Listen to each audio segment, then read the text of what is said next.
Hey everybody, this is a walk around and demo of my 1973 Honda CB450 Restomod, or kind of brat style a little bit.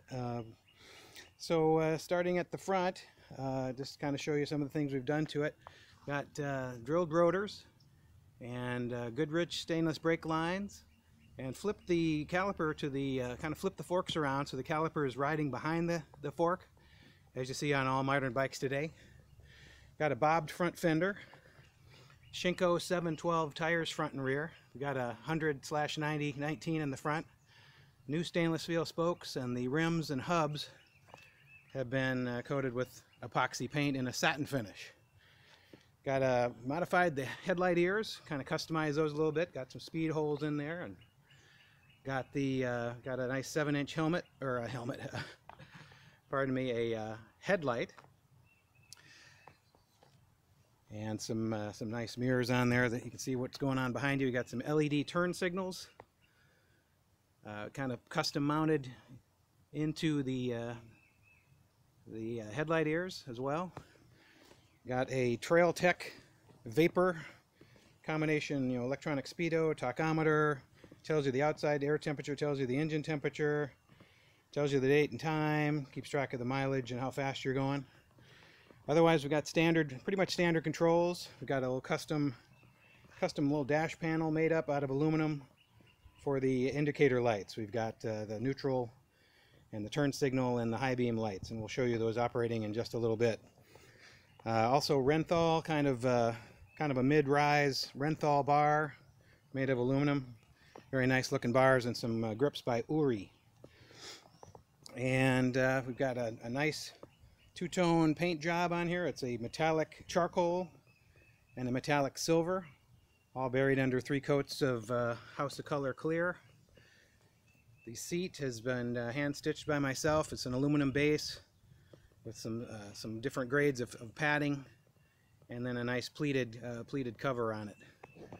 Coming around the back here, we've got a custom-made taillight housing, which is actually cut down from the original taillight and then heavily modified. The rear fender has been modified quite a bit to make it a lot smaller than the original. It's been sectioned, along its arc in 2 places, and then also narrowed in the rear by 1 inch. And also we see the LED tail lights or turn signals on the back here as well. The rear hoop was welded on, a kicked up rear hoop, and then you can see there's some custom brackets, to which the turn signals mount, that are kind of smoothed in place, give it a nice look. The chain guard has got some speed holes drilled in it, and again carries over that 2-tone paint job. And coming around in the midsection, we see a custom-made battery box. We'll show it to you from the other side as well, and a hand-stitched cover that mimics the seat as far as being pleated. We've got some foam filters on the carburetors, which have been tuned to match that.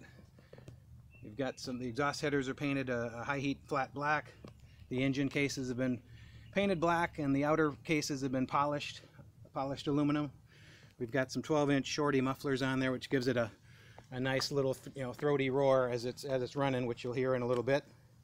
Got the custom-made taillight bracket, or a license plate and taillight bracket, with an LED light that shines down on the plate as required by law in most places. We've got some fun little aluminum panel that was riveted into the frame here just to dress things up a little bit.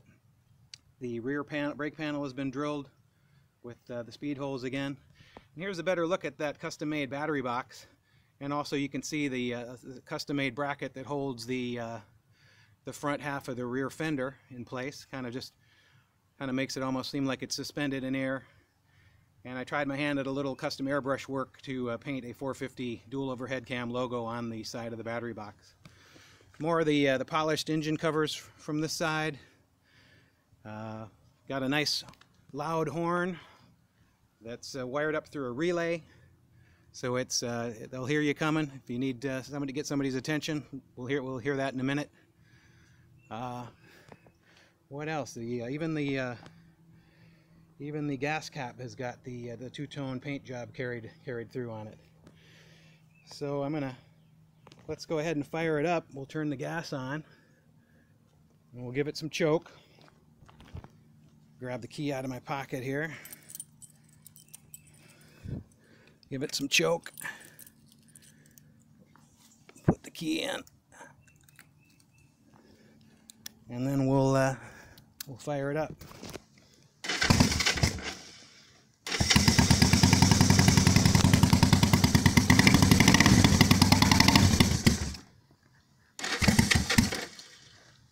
All right, let's see how much. It's cold this morning.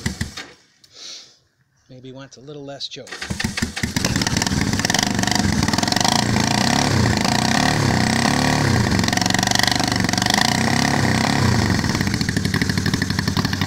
You can hear those shorty mufflers at work.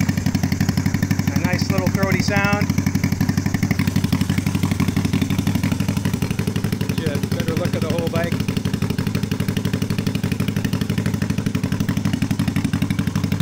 A lot of fun to drive. It's a standard, riding position. The only real difference from the stock riding position is the seat's a little bit lower than stock, but it's very comfortable.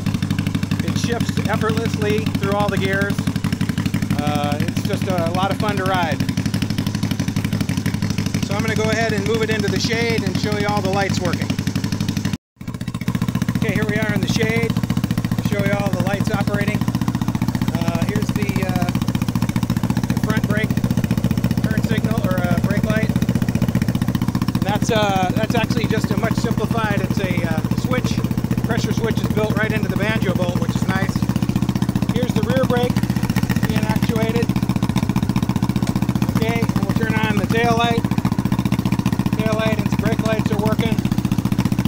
We'll do the right rear turn signal. Here it is on the front. We'll do the left. Front. See the headlights going as well.